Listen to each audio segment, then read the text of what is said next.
నీవు ఈరోజు అలాంటి పరిస్థితుల్లో ఉంటే ఏంటి నా పరిస్థితి అని విరిగి నలిగిన హృదయంతో, అది కాదు నిజమైన సువార్త. ఆయన సమస్తాన్ని నూతనపరుస్తున్నాడు.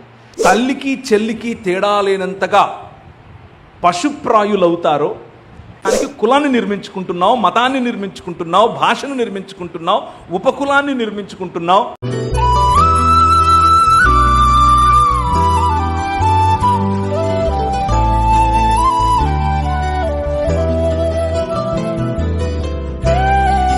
వాస్కో డి గామా తరువాత అంతకు ముందు నుంచి క్రైస్తవం భారతదేశంలో ఉందని, తోమా కాలం నుంచి భారతదేశంలో వర్ధిల్లుతూ వస్తోందని, కానీ 1500లో మొట్టమొదటిసారిగా క్రైస్తవ మిషనరీ వ్యవస్థ ఒక ఆర్గనైజ్డ్ పద్ధతిలో వచ్చిందని, నెల్లూరు విజయనగరం వెంకటగిరి సంస్థానం అక్కడ నుంచి వెళ్ళి గోవా ప్రాంతంలో పోర్తుగీసు వారి ద్వారా మొదలుపెట్టినటువంటి ఈ మిషనరీ వ్యవస్థ చేసినటువంటి పరిచర్యను మీకు పరిచయం చేశాను. ఆ తరువాత భారతదేశంలో రవి అస్తమించని బ్రిటిషు సామ్రాజ్యం అని పిలువబడినటువంటి ఈస్ట్ ఇండియా కంపెనీ, ఆ బ్రిటిష్ సామ్రాజ్యానికి ఒక మాధ్యమంగా ప్రపంచంలోనికి వెళ్ళినటువంటి ఒక కంపెనీ, ఆ కంపెనీ భారతదేశానికి వచ్చి ఇక్కడ ఉన్నటువంటి వనరులు కొల్లగొట్టుకొని పోవాలి అని వచ్చారు. కానీ దేవుడు, మీ రాజు, ఆకాశమందు సింహాసనాసీనుడైన అయిన మీ రాజు మనుష్యులు నిర్మించుకుంటున్నటువంటి వ్యవస్థలను ఉపయోగించుకొని, ఆ వ్యవస్థలను మాధ్యమాలుగా చేసుకొని ఎలా ఈ ప్రపంచాన్ని నవీనీకరణ లేకపోతే నూతన పరుస్తున్నాడో, ఇదిగో సమస్తమును నేను నూతన పరుస్తున్నాను అని చెబుతున్నాడో, ఇది హిస్టరీ లేకపోతే సంస్కృతుల యొక్క మార్పు, లేకపోతే మానవ చరిత్ర యొక్క మార్పు మీ దృష్టిలోనికి తీసుకొని వస్తూ, మీ రాజు ఏ విధంగా ఈ ప్రపంచాన్ని ఒక్క కత్తి పట్టకుండా, ఒక్క జెండా మోయకుండా, ఎవరి మీద అఘాయిత్యం చేయకుండా, ఎవరి మీద బాంబులు వేయకుండా ఎలా ఈ ప్రపంచాన్ని తలక్రిందులు చేస్తున్నాడు, ఎలా ఈ ప్రపంచంలో రూపాంతరమును సృష్టిస్తున్నాడు, రూపాంతరము అనేటటువంటి క్రొత్త సృష్టిని ఈ ప్రపంచంలో ఈ ప్రభు మీ రాజు తీసుకొని వస్తున్నాడు అనేది ప్రస్తావిస్తాను. అందులో భాగంగా ఎలా మన దేవుడు, మన రాజు మన ప్రాంతాలను ప్రభువు యొక్క ఆయన యొక్క ఆత్మచేత నింపుతున్నాడు అనే విషయాన్ని కూడా ప్రస్తావించే ప్రయత్నం ఈరోజు చేస్తాను. అయితే ఆదికాండం 1వ అధ్యాయంలో మీరు ఒక మాట చూస్తారు. దేవుడు భూమి ఆకాశములను సృజించెను. అప్పుడు భూమి నిరాకారముగాను శూన్యముగాను ఉండెను. జలముల పైన ఆత్మ, దేవుని ఆత్మ అల్లాడుచుండెను అన్న పదం మీరు చూస్తారు. సృష్టి జరిగినప్పుడు దేవుని ఆత్మ అల్లాడుచుండెను అనంటే దానికి అర్థం గాలిపటం ఎగిరేస్తే అల్లాడుతుండెను అన్నది మీ మైండ్లోకి ఒకవేళ అలాంటి పిక్చర్ వస్తే అది కాదు దాని అర్థం. దాని అర్థం ఏమిటి అనంటే, కోడి తన గుడ్లు పెట్టిన తర్వాత వెళ్ళి దాని మీద కూర్చొని ఏ విధంగా పొదిగేటటువంటి ఆ పనిని హోరింగ్ అని పిలిచారు. దాన్ని సంరక్షించుకుంటూ కేవలము గుడ్డు అయినటువంటి ఆ పదార్థములో నుంచి తన పిల్ల అనేటటువంటి ఒక కోడి పిల్లను బయటకు తీసుకొని రావటానికి అవసరమైన తన శరీరపు వామ్త్ లేకపోతే తన శరీరములో నుంచి దేవుడు ఏర్పరిచినటువంటి ఆ వేడిని ఇవ్వటం కోసం వెళ్ళి కూర్చుంటుంది కోడి.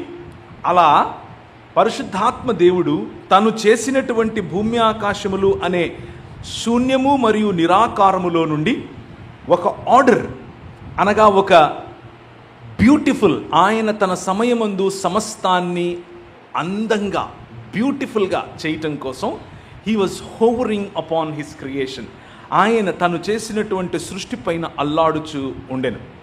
అలా అల్లాడుచూ ఉన్న క్రమంలో ఈ సృష్టిని, భూమి ఆకాశములను ఆయన తన మందిరముగా, తన నివాస స్థలముగా చేసి, ఆ నివాస స్థలములో తన ఆత్మచేత ఆయన క్రమాన్ని ఏర్పరిచాడు. అలా క్రమాన్ని ఏర్పరిచినటువంటి ఈ సృష్టిలోనికి మనిషి అక్రమాన్ని తీసుకొచ్చాడు. కానీ మన తండ్రి దాన్ని అలా విడిచిపెట్టలేదు. ఆ అక్రమము కలిగినటువంటి ప్రపంచములోనికి తన కుమారుడైనటువంటి యేసు క్రీస్తు ద్వారా క్రమమును స్థాపించటం కోసం ఆయన పూనుకున్నాడు. సమస్తమును నూతనపరచటం కోసం ఆయన పూనుకున్నాడు. భూమి ఆకాశములు అనే తన మందిరములోనికి తాను ప్రవేశించి ఆయన సింహాసనాసీనుడై కూర్చున్నాడు. ఆకాశమును తన సింహాసనముగా, భూమిని తన పాదపీఠముగా చేసుకొని ఇప్పుడు సమస్తాన్ని నూతనపరచటం కోసం మొదలుపెట్టాడు. ఇది కేవలము ప్రభువైన యేసుక్రీస్తు సశరీరధారి అయి మన మధ్యకు వచ్చినప్పుడు మాత్రమే జరగలేదు. మీకు ఆ గ్రంథం 5వ అధ్యాయం 2వ వచనం ఏం చెప్తుంది అనంటే, ఆయన పురాతన కాలము మొదలుకొని శాశ్వత కాలము తన ప్రత్యక్షతలు చూపిస్తూ వస్తున్నాడు అని చెబుతోంది. దేవుని వాక్యము చాలా స్పష్టంగా క్రీస్తు యేసు యొక్క ప్రమేయం ఈ ప్రపంచంలో ముందు నుంచి, అనగా పురాతన కాలం నుంచి ఉంది అని చెప్తోంది. పురాతన కాలం ఎప్పుడు అనంటే, మొదటి పంచకాండాలు రాసినటువంటి మోషేని అడగాల్సి ఉంటుంది. అయ్యా, పురాతన కాలము నుంచి శాశ్వత కాలమట, మరి బైబిల్లో ఉన్న మొదటి 5 పుస్తకాలు మీరే రాశారు, మీకెప్పుడైనా ఈయన ప్రమేయం చూశారా అనంటే ఆయన పుంఖాలుగా చెబుతాడు. అయ్యో బాబో, మీకు అర్థం కావట్లేదు ఆయన గురించి. ఆయన ప్రమేయం జలముల మీద ఆత్మ అల్లాడుచుండెను అని మీరు అనుకుంటున్నారు కదా, అది అక్కడతో ముగించింది కాదు. ఆయన సృష్టి కార్యం, ఆయన నూతనపరిచేటటువంటి నూతన సృష్టి కార్యం ఎక్కడెక్కడైతే మానవ సమాజాలు విర్రవీగి, మానవ సమాజాలు సివిలైజేషన్స్ లేకపోతే నాగరికతల రూపములో బలపడతాయో, ప్రబలుతాయో, నాగరికతల రూపంలో వారు ఏర్పరుచుకున్నటువంటి స్వకీయ, వారి స్వంత నిర్మితములైనటువంటి మానవ కల్పితములైనటువంటి సమాజాలు నిర్మితమవుతాయో, ఎక్కడెక్కడైతే దేవుని ఎత్తు వరకు ఎక్కిపోతాం అన్నట్లుగా వారి నిర్మాణాలు ఉంటాయో, ఆ నిర్మాణాల క్రింద మనుష్యులను బానిసలుగా చేస్తారో, మనుషునికి ఉండేటటువంటి హక్కును హరించేటటువంటి న్యాయ వ్యవస్థ తీసుకొని వస్తారో, ఎక్కడెక్కడైతే విరిగి నలిగిన హృదయాలు ఉంటాయో, ఎక్కడైతే మనుష్యులు వారికి ఉన్నటువంటి సంబంధాలలో తల్లికి చెల్లికి తేడా లేనంతగా పశుప్రాయులవుతారో, ఎక్కడైతే మనిషి తనను తాను దేవుని స్థానానికి హెచ్చించుకొని కూర్చోవాలనుకుంటాడో అక్కడక్కడ తన ప్రమేయాన్ని చూపిస్తూనే వచ్చాడు అని చెప్తాడు. ఉదాహరణ చెప్పండి మాస్టారు, మాకు అర్థం కావట్లేదు, మీరు ఇంత ఫిలాసఫీ మాట్లాడితే ఎట్లా అన్నామనుకోండి. ఏంటి మీకు అర్థం కావట్లేదా అని నిర్గమాకాండము 1వ అధ్యాయం చదవమని చెప్తాడు. నిర్గమాకాండం 1వ అధ్యాయంలో ఆయన రాసినటువంటి లేకపోతే ఆయన చెప్పినటువంటి మాటలు ఒక్కసారి గమనించండి. ఈయనకు నిర్గమాకాండం 3వ అధ్యాయంలో ప్రభువు స్వయంగా కనిపించాడు. మన ప్రభువు స్వయంగా కనిపించి పొద మండుతోంది కానీ భస్మమైపోవట్లేదు, పొద కాలుతోంది కానీ భస్మం అయిపోకపోతే అటువైపు వెళ్ళి చూద్దాం అనుకున్నాడు. అటువైపు వెళ్ళి చూద్దాము అనుకుని వెళితే, నీ చెప్పులు విప్పు, నువ్వు వచ్చినటువంటి ప్రదేశము ఏంటిది? పరిశుద్ధమైనటువంటి ప్రదేశం. ఈ పరిశుద్ధత ఇక్కడతో, ఈ కొండతో ఆగేది కాదు. భూమి ఆకాశములను నింపుతున్నటువంటి నా చొక్కాయి అంచులు ఈ భూమి ఆకాశం అనేటటువంటి మందిరాన్ని నింపేంత పరిశుద్ధత ఈ ప్రపంచములో నేను భూమి యావత్తులోనూ యెహోవాను గుర్చిన మహత్యము గురించిన జ్ఞానముతో నింపే విధంగా చేయబోతున్నాను అని ఒక చిన్న సూచననిచ్చి ఆయనతో అన్నాడు. ఇంతకు నువ్వెవరు స్వామి, ఎక్కడికి వెళ్ళాలి నేను అంటే, నేను నీ తండ్రి అయిన అబ్రహాము దేవుణ్ణి, నీ తండ్రి అయిన ఇస్సాకు దేవుణ్ణి, నీ తండ్రి అయిన యాకోబు దేవుణ్ణి, ఉన్నవాడను అనువాడను నేనే, నువ్వు వెళ్ళు అని చెప్పి, ఎక్కడికి వెళ్ళాలి ఇంతకు నేను అనంటే, ఇప్పుడు నిర్గమాకాండం 1వ అధ్యాయం చదవండి. ఇప్పుడు యోసేపును ఎరుగనటువంటి ఒక ఫరో వచ్చాడు. మైక్ ఎవరికైనా ఇచ్చారా చదవటానికి? నన్ను ఐగుప్తులోనికి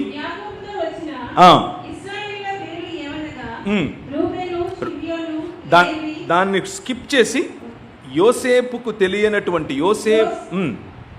చదవండి.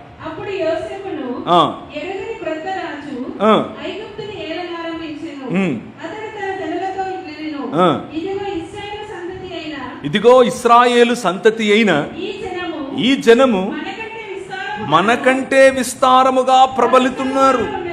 విస్తారము బలిష్టముగా ఉంది. వారు విస్తరించకుండునట్లు మనము వారి ఎడల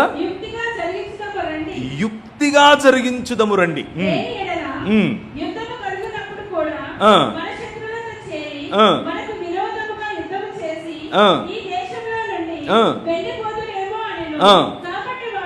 రాజు ఒక స్కీమ్ వేస్తున్నాడు. రాజు ఒక వ్యూహం పన్నుతున్నాడు. ఏంటా వ్యూహం? బానిసలనుగానే ఉంచే వ్యూహం. ఇక్కడికి వచ్చి మన దేశాన్ని ఆశీర్వదించారు. మన దేశాన్ని ఆధారంగా చేసుకుని ప్రపంచాలను ఆశీర్వదించారు.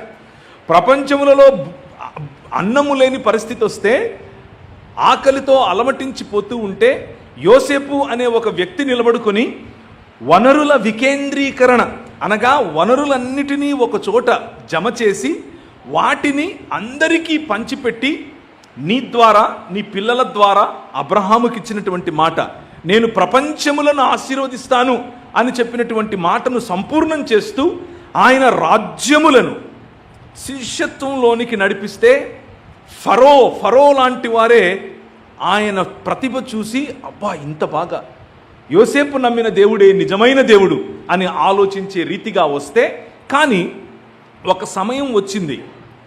యోసేపుకు ఉన్నటువంటి ఈ విజన్, యోసేపు పొందినటువంటి ఈ విశాలమైన దర్శనం అనగా ప్రపంచములను ఆశీర్వదించేటటువంటి జీవన విధానం, ప్రపంచములను ఆశీర్వదించేటటువంటి ఈ వంశావళి, ప్రపంచములను ఆశీర్వదించేటటువంటి కుటుంబ నిర్మాణం అనేది మరిచిపోయిన ఇశ్రాయేలు ప్రబలారు, విస్తరించారు, ప్రభావవంతులు అయ్యారు.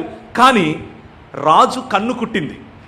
రాజు వారిని సేవకులుగా, బానిసలుగానే చూడాలనుకుంటున్నాడు. నీ రాజు అలా అనుకోలేదు. నీ రాజు పంపినవాడు. నీ రాజు 400 పైచిలుకు సంవత్సరాలు కనానీయులు చేసేటటువంటి పాపము ఇంకా పండలేదు. మన భాషలో పాపము ఇంకా పండలేదు, దానికోసం సమయం ఇస్తాను. ఈలోగా ఈ ఐగుప్తు దేశం, మిస్త్ర దేశానికి చెందినటువంటి రాజు యొక్క పాపం పండుతుంది. వీరి పాపము పండాలి, ఈయన పాపము పండాలి. ఈయన పాపము పండినప్పుడు కొమ్ములు వస్తాయి. ఈయన పాపము పండినప్పుడు ఆయన అధికార దుర్వినియోగంతో ప్రజలపైన బానిసత్వపు సంకెళ్లను తీసుకొని వస్తాడు. అలాంటి బానిసత్వ సంకెళ్ళు వచ్చినప్పుడు నా ప్రమేయం ఉంటుంది అని ఆయన ప్రమేయం 10 రకాలైనటువంటి తెగుళ్లతో, 10 రకాలైనటువంటి దేవీ దేవతలను ఆయన, ఇవి రాజు కాదు, ఇవి కాదు మీపై పరిపాలన చేస్తోంది, ఐ యామ్ ద కింగ్ అని ప్రకటించాడు. ప్రకటించి రాజుగా తన బిడ్డలను బయటకు తీసుకొని వచ్చాడు. నా జ్యేష్ఠ కుమారుడైనటువంటి ఇశ్రాయేలు అని ఎందుకు పిలుస్తున్నాను? ఈరోజు వచ్చినటువంటి ప్రశ్నలలో ఒక ప్రశ్న అది మిస్ అయింది ఉదయం సమయాభావం వల్ల. ఏమనంటే, ఇశ్రాయేలు పట్ల ఎందుకు దేవునికి ఇంత పార్షియాలిటీ? ఇశ్రాయేలునే ఎందుకు ఎక్కువగా ప్రేమిస్తాడు దేవుడు మిగిలిన వారికంటే అనంటే, ఇశ్రాయేలునే ప్రేమించడు ఆయన. ఎక్కడెక్కడైతే బానిసత్వం ప్రబలుతోందో, ఎక్కడెక్కడైతే మనుషులు అణగారిపోతున్నారో, ఎక్కడెక్కడైతే ప్రజలు పెంట కుప్పల మీద పడి ఉంటారో అక్కడక్కడ నీ రాజు హృదయం వెళుతుంది. ఎక్కడెక్కడైతే ఇశ్రాయేలు తనను తాను షూరు వంటి, తనను తాను దమిష్కు వంటి, తనను తాను గాజా వంటి, తనను తాను సిరియా వంటి ఆలోచనలోనికి ఇశ్రాయేలు మునిగిపోతుందో అక్కడక్కడ ఇశ్రాయేలు పైకి అష్షూరియులను తీసుకొని వచ్చాడు. చిరుత పులులు వంటి గుర్రములను తీసుకొని వచ్చాడు. మిడతల వలె గంతులు వేసే గుర్రముల మీద అష్షూరియులను తీసుకొని వచ్చి వారిని చెరపట్టి తీసుకొని వెళ్ళాడు. ఆయనకు ఏ పార్షియాలిటీ లేదు. ఇశ్రాయేలీయులతో మొదలు పెట్టాడు. ఇశ్రాయేలీయులతో ఎందుకు మొదలు అనంటే, ఆయన ఏర్పరచుకున్నటువంటి వారు నోవహు, ఆ తరువాత వచ్చినటువంటి సివిలైజేషన్, లేకపోతే నోవహు కాలం తర్వాత ప్రబలినటువంటి సివిలైజేషన్ ఏమిటి, నాగరికత ఏమిటి అనంటే మెసపెటోమియా నాగరికత. ఆ నాగరికతలో నుంచి ఒక్క కుటుంబాన్ని ఎన్నుకున్నాడు. అది ఆ కుటుంబం ఎవరు? కల్దీయుల కుటుంబమే. ఆయన మొదలుపెట్టింది ఇశ్రాయేలీయులతో కాదు, కల్దీయులతో. కల్దీయులను మరి ఎక్కువగా ప్రేమించాడని చెబుదామా? అలా కాదు. కల్దీయులు ఒప్రెసర్స్. కల్దీయులు అవతలి వారిని ఒప్రెస్ చేయటానికి పూనుకున్నారు. ఇశ్రాయేలీయులు ఒప్రెస్డ్ అనగా కల్దీయులు మరియు అశ్షూరీయులు వంటి వారు ఐగుప్తీయులతో సహా అదిమివేయ చూచినటువంటి ఒక కుటుంబము ఇశ్రాయేలు. ఎవరైతే విరిగి నలిగిన వారో వారి దగ్గరికి నీ తండ్రి హృదయం, నీ రాజు హృదయం వెళుతుంది. నీవు ఈరోజు అలాంటి పరిస్థితుల్లో ఉంటే, నువ్వు ఈరోజు గనక విడిచివేయబడినట్లుగా ఫీల్ అవుతూ ఉంటే, నువ్వు ఈరోజు గనక వెలివేయబడినట్లుగా ఫీల్ అవుతూ ఉంటే, ఈరోజు గనక నువ్వు ఏంటి నా పరిస్థితి అని విరిగి నలిగిన హృదయంతో, ది బ్రోకెన్ అండ్ కంట్రైట్ స్పిరిట్తో గనక నువ్వు ఉంటే, నీ రాజు ప్రమేయం నీ జీవితంలోనే, నీ రాజు ప్రమేయం ఇప్పుడు ఇక్కడ నీకు అందుబాటులో ఉంది. పురాతన కాలం మొదలుకొని శాశ్వత కాలము అందుబాటులో ఉంటాడు ఆయన. So he is not partial. ఆయన ఎవరికి ఎక్కువగా ఎవరికి తక్కువగా తనను తాను కనబరుచుకునేవాడు కాదు. నీ హృదయం ఎలా ఉంది అనేదే పాయింట్. ఇశ్రాయేలు హృదయం ఆర్తనాదాలు, నేను ఉన్నాను అని అన్నాడు, నేను విన్నాను అని అన్నాడు. ఇంతకు ముందున్న మీ రాజు గురించి నేను మాట్లాడట్లేదు, బైబిల్లో ఉన్న రాజు గురించి మాట్లాడుతున్నాను. అక్కడి నుంచే తీసుకున్నాడు మీ రాజు కూడా. అలా అన్నటువంటి దేవుడు, అలా అన్నటువంటి మీ రాజు వారిని బయటకు తీసుకొచ్చాడు. అవును, నీకు కనిపించిన రాజు అబ్రహాము దేవుణ్ణి అంటున్నాడు, ఇస్సాకు దేవుణ్ణి అంటున్నాడు, యాకోబు దేవుణ్ణి అంటున్నాడు. మరి వాళ్ళకు కూడా కనిపించాడా? వాళ్ళ సమయంలో కూడా ప్రమేయం ఉందా ఆయనది అని అంటే, అవును బేసిక్గా ఉంది, నేను ఆదికాండంలో రాశానుగా అంటాడు. ఆదికాండంలో రాశావా అంటే ఎక్కడా అన్నప్పుడు మళ్ళీ మనం వెళ్ళాలి 12వ అధ్యాయానికి వెళితే, ఏ నాగరికతలో అయితే పెద్ద పెద్ద బిల్డింగ్స్ కట్టుకుంటున్నారు, పెద్ద పెద్ద పిరమిడ్స్ కట్టుకుంటున్నారు, పెద్ద పెద్ద విగ్రహములు చేస్తున్నారు, పెద్ద బిల్డింగ్. మా ఊరికి రండి, మీ ఊరిలో కూడా కనిపిస్తున్నాయి. ఇప్పుడు మెల్లమెల్లగా మీ ఊరిలో కూడా ఇలాంటి సంస్కృతి ప్రబలుతోంది. మా ఊరికి రండి, ఒక 20 అంతస్తులు, 30 అంతస్తులు, 50 అంతస్తుల మేడలుంటాయి, చాలా వెల్త్ ఉంటుంది, స్విమ్మింగ్ పూల్ ఉంటుంది, పెద్ద స్విమ్మింగ్ పూల్, ఆడుకోవటానికి టెన్నిస్ ఉంటుంది, లోపల ర్యాకెట్స్ ఉంటాయి, చాలా ఉంటాయి. కానీ ఎదురుగా ఎవడుంటాడో మాకు తెలియదు, ఎదురింటోడు పేరు తెలియదు, పక్కింటోడు పేరు తెలియదు. మళ్ళీ పరిచయం చేసుకోవాల్సి వస్తుంది. 15 ఏళ్ల నుంచి ఒకే బిల్డింగ్లో ఉంటున్నాం, నా పేరు శ్రీనివాస్ అండి అంటే, ఓ అవునా సార్, నేను కూడా 15 ఏళ్ల నుంచి ఇక్కడ ఉంటానండి, నా పేరు ప్రవీణ్ కుమార్ అని చెప్పుకోవాల్సి వస్తుంది. దీన్నే ఏమంటారు అనంటే, మనుష్యులు ఎత్తైన తమ నిర్మాణములలో తమ సంబంధాలను పూడ్చిపెట్టుకోవటం. సంబంధాలు కోల్పోయినటువంటి మానవ నిర్మాణాలు, సంబంధాలను, బంధుత్వాన్ని, ప్రేమలు, అనురాగాలు, సాటి మనిషిని ప్రేమించలేనటువంటి నాగరికతలు. ఇలా నాగరికత మనుష్య నిర్మాణమైనటువంటి వ్యవస్థగా ఏర్పడినప్పుడు ప్రభువు ప్రమేయం, అబ్రహాము రా అని అన్నాడు, నీతో ఒక దేశం కడతాను. ఆ దేశం మనుష్య నిర్మాణమైన నాగరికత కాదు, ఒక పట్టణం కోసం నిన్ను పిలుస్తున్నాను, ఒక నగర నిర్మాణం నేను చేస్తాను. మీరు నగరాలు నిర్మించుకుంటున్నారు, ఆ నగరాల్లో మనిషికి సంబంధం లేదు.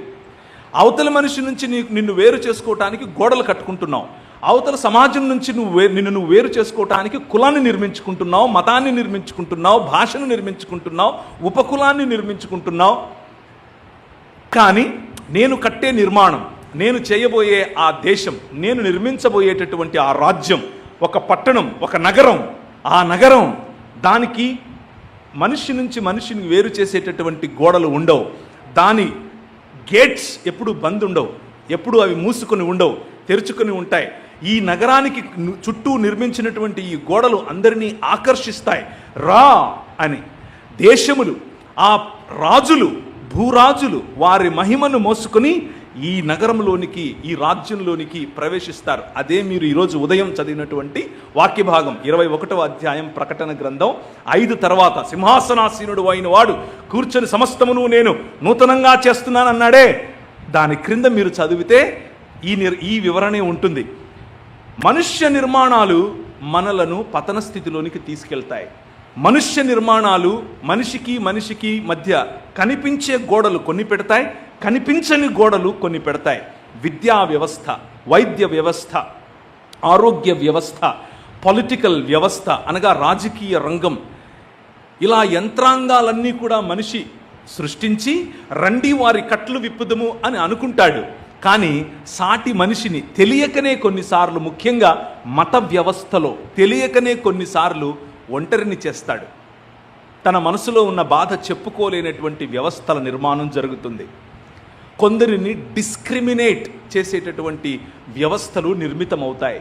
కులం పేరు మీద, మతం పేరు మీద, ఆస్తి పేరు మీద, అంతస్తు పేరు మీద, డబ్బు పేరు మీద, ధనం, బంగారం పేరు మీద, బలం పేరు మీద, ఇలా నాకు ఏది లాభదాయకమో దానికి నేను కొద్దిగా వెసులుబాటు చూపించేటటువంటి మానవ స్వభావాన్ని మనం చూస్తాం. కానీ నీ రాజు ఇలాంటి వెసులుబాటు కోసం కాదు.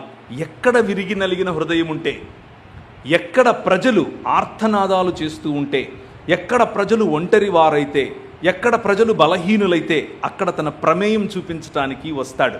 ఒక నగర నిర్మాణం, ఒక పట్టణ నిర్మాణం, తన పెండ్లి కొడుకు కొరకు, తన పెండ్లి కుమారుడి కొరకు ముస్తాబైనటువంటి ఆ నగరం, దేదీప్యమానంగా వెలిగిపోతుండేటటువంటి ఆ నగరం, కొండ మీద కట్టబడినటువంటి ఆ నగరం దిగి వస్తుంది. అందులోనికి మనం ప్రవేశించటం కోసం సమస్తాన్ని ఆయన నూతనపరుస్తున్నాడు. అలా నూతనపరిచే క్రమంలోనే ఈరోజు ఉదయం చూశాం. ఇప్పుడు మెసొపొటేమియా ప్రాంతం గురించి చెప్పాను. ఆ తరువాత యాకోబు, ఆ తరువాత యోసేపు, ఆ తరువాత అలా జరుగుతూ ఉన్న క్రమంలో ఇశ్రాయేలును బయటకు తీసుకొచ్చి ఒక రాజ్య నిర్మాణం చేస్తే ఇశ్రాయేల్ అన్నది, మరి నాకు కనిపించే రాజు కావాలి ఈ లోక మర్యాద చొప్పున. మిగిలిన దేశాలందరికీ ఎలా ఉన్నారో అలా నాకు రాజు కావాలి. నేను కదా నీ రాజు, నీకు న్యాయం కావాలి కాబట్టి న్యాయాధిపతులనిచ్చాను. నీకు కనికరం కావాలి కాబట్టి న్యాయముతో కనికరమును వ్యాపింప చేయటానికి న్యాయాధిపతుల వ్యవస్థనిస్తాను అనంటే, కాదు మాకు రాజులు కావాలి, మాకు సెలబ్రిటీస్ కావాలి, ముందుకెళ్తే పరిగెట్టేవాళ్ళు, వెనక్కి వస్తే పరిగెట్టేవాళ్ళు, నా కారు ముందు 10 మంది, కారు వెనకల 10 మంది, ఇలా అంటే కోటు తీసుకునేవాడు, ఇలా నడిస్తే షూస్ పెట్టేవాడు, అలాంటి వాడే మాకు రాజుగా ఉండాలి. ఎందుకురా? మీ పిల్లలు వాడికి దాసోహం చేస్తారు, మీ పిల్లలు వాడికి రొట్టెలొత్తాల్సి ఉంటుంది. నేను అడిగేది ఏంటి? న్యాయమును ప్రేమించమంటున్నాను, కనికరాన్ని ప్రేమించమంటున్నాను, దీన మనస్సు కలిగి జీవించమంటున్నాను. నువ్వేమో రాజు కావాలంటావేంటి? మాకు రాజే కావాలి, మాకు సెలబ్రిటీయే కావాలి, మా పైన పెత్తనం చేసేవాడే కావాలి, నువ్వొద్దు మాకు.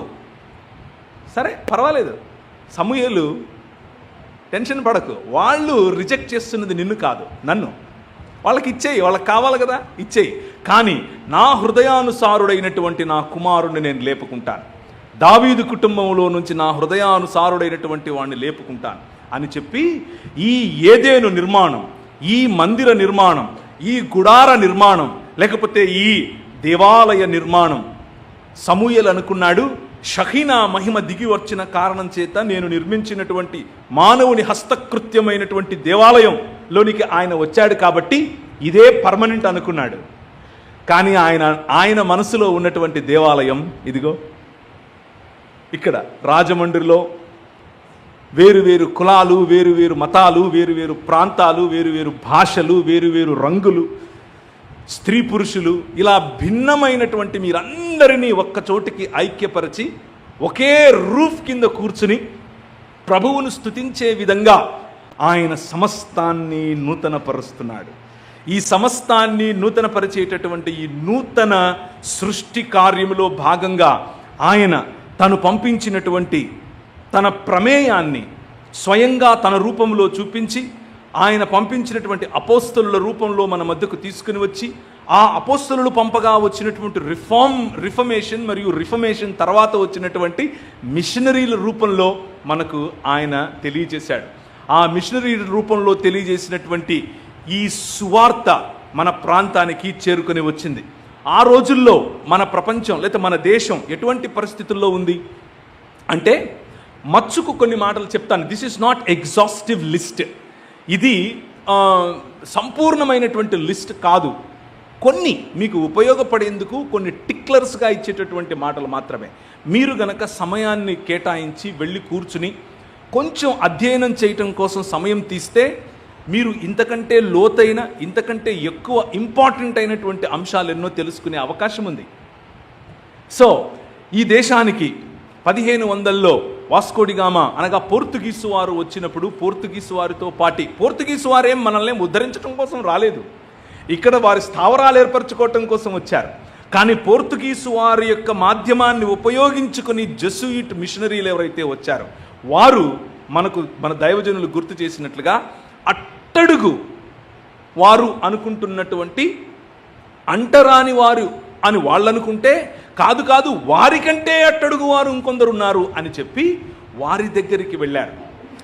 The least, the last and the last of the line, వారి దగ్గరికి వెళ్ళి వారితో పాటు కూర్చున్నారు, వారితో పాటు భోజనం చేశారు. వారిని ఒక వైపుకు నిలబెట్టడానికి పెంట కుప్పల మీద పడి ఉన్న వారికి డిగ్నిటీ ఇవ్వటం కోసం వారి సేవలను అందించారు. ఆ క్రమంలో మెల్లిమెల్లిగా ఇక్కడ బ్రిటిష్ సామ్రాజ్యాన్ని విస్తరించే క్రమంలో ఈస్ట్ ఇండియా కంపెనీ మెడ్రాస్ ప్రెసిడెన్సీని గుర్తించింది. ఈ మెడ్రాస్ ప్రెసిడెన్సీకి 1773 నుండి చట్ట సవరణలు జరగటం మొదలుపెట్టాయి. నీ రాజు, సింహాసనాసీనుడైన నీ రాజు మెల్లిమెల్లిగా సవరణలను తీసుకొస్తున్నాడు, సమాజంలో మార్పులు తీసుకొస్తున్నాడు. మీరు ఈ మధ్యాహ్నం చూపించినటువంటి నల్లట్ట పుస్తకం ఏదైతే ఉందో అందులో ఉన్న విలువలను సమాజంలోనికి జొప్పించాలి. మనకు అర్థమయ్యేటటువంటి గాస్పెల్ ఏంటి అని అంటే మనకేమర్థమవుతుంది అంటే, సువార్త చెప్పటం అని అంటే ఒక వ్యక్తి దగ్గరికి వెళ్ళి, అయ్యా నువ్వు పాపివి, నువ్వు నరకానికి వెళ్ళిపోతావు, దేవుడు నిన్ను చికెన్ తందూరి టైప్లో మనిషి తందూరి మ్యాన్ 65 చేయడానికి రెడీగా ఉన్నాడు, నువ్వు గనక ఇప్పుడు మోకాళ్ళ మీద పడి ఒక 10 రోజులు ఏడిచావంటే, నీ మనసులో ఆ తృప్తి కలిగితే, దేవుడినితో మాట్లాడినట్లుగా నీకు అనిపిస్తే నువ్వు ఇప్పుడు పరలోకంకి వెళ్ళిపోతావు. అక్కడ వాళ్ళు చెప్పినట్లుగా రంభా ఊర్వశి మేనకలు ఉండకపోయినా అక్కడ మా దగ్గర కూడా వేరే ప్యాకేజ్ ఉంది, అక్కడికి వెళ్తావు అని చెప్పడం అనుకుంటాం. కానీ అది tip of the iceberg type. అది కాదు నిజమైన సువార్త. నిజమైన సువార్త దేవుడు లోకాన్ని ప్రేమించటం, ఆ ప్రేమించిన లోకాన్ని తిరిగి తన కుటుంబముగా, తిరిగి తన నివాస యోగ్యమైన ప్రదేశముగా చేసుకోవటం కోసం స్వయంగా తానే తన ప్రాణమును సైతం పెట్టేంతగా ప్రేమించి ఈ లోకంలోనికి రావటం. అలా రావటానికి మరియు ఆ సువార్తను ప్రజల మధ్యలోనికి తీసుకొని రావటానికి, ఆ సువార్త ద్వారా ప్రజలను వారి ఆలోచన విధానాలను ఆయన డిసైపుల్ చేయటానికి, శిష్యత్వంలో నడిపించటానికి ఆయనకు ఒక విధానం ఉంది. ఆ విధానాన్నే ఎక్లీసియా అని పిలిచారు. ఎక్లీసియా అన్న పదానికి అర్థం సంఘము. సంఘము హిందీలో సంఘము అన్న పదం కూడా వాడలేదు. వారు తర్జుమాలో ఎక్లీసియాను కలీసియా అనే రాశారు. హిందీ బైబిల్స్లో సంఘము అని మనం రాసుకున్నప్పుడు నిజానికి జన సమూహము లేకపోతే సంఘము అని పిలవచ్చు. కానీ ఎక్లీసియా అన్న పదం వెనుక ఉన్నటువంటి గూఢార్థం లేకపోతే అసలైన అర్థం చేసుకోండి. ఏంటి అని అంటే, మీకు తెలిసిన విధంగా ఉదయం ప్రశ్న జవాబుల్లో మనం తెలుసుకున్న విధంగా యవనులు అనగా గ్రీకు దేశస్థులు రవి అస్తమించని బ్రిటిష్ సామ్రాజ్యంగా ఏదైతే పలుకుతోందో వారు చేసిన పని అంటే 1600లో వాళ్ళు ఏదైతే చేశారో వాళ్ళకంటే ముందు దాదాపు 1000 సంవత్సరాల క్రితమే వీళ్ళు గ్రీకులు చేశారు. గ్రీకులకు కొన్ని ఫిలాసఫీస్, తత్వజ్ఞానం మీద ఎక్కువ ఇంట్రెస్ట్. ఆ తత్వజ్ఞానులు వాళ్ళలో స్టోయికులు ఉన్నారు, వాళ్ళలో ఎపిక్యూరియనులు ఉన్నారు, వాళ్ళలో ఎరిస్టాటిలియన్స్ ఉన్నారు, వారిలో ప్లెటోనిస్టులు ఉన్నారు. ఇదంతా కూడా నేనేదో కొత్త భాష మాట్లాడుతున్నాను అనుకుండేరు, మీ పిల్లలకు కూడా తెలుసు. ఇదంతా స్కూల్స్లో చెప్పే విద్యే. సో అరిస్టాటిల్ ఏం చెప్పాడు అని అంటే, ప్లెటో చెప్పినట్లుగా మనం సంపూర్ణతను సంపాదించడం కోసం ఇక్కడ కాదు ఎక్కడికో వెళ్ళిపోవాలి అనేది తప్పు. అలా కాదు, మనిషికి 11 సుగుణాలు ఆయన ప్రతిపాదించాడు. 11 సుగుణాలు గనక ఈ మనిషిలోనికి వస్తే మనిషి సంపూర్ణతను సంపాదిస్తాడు అని ఒక ఫిలాసఫీని క్రియేట్ చేశాడు.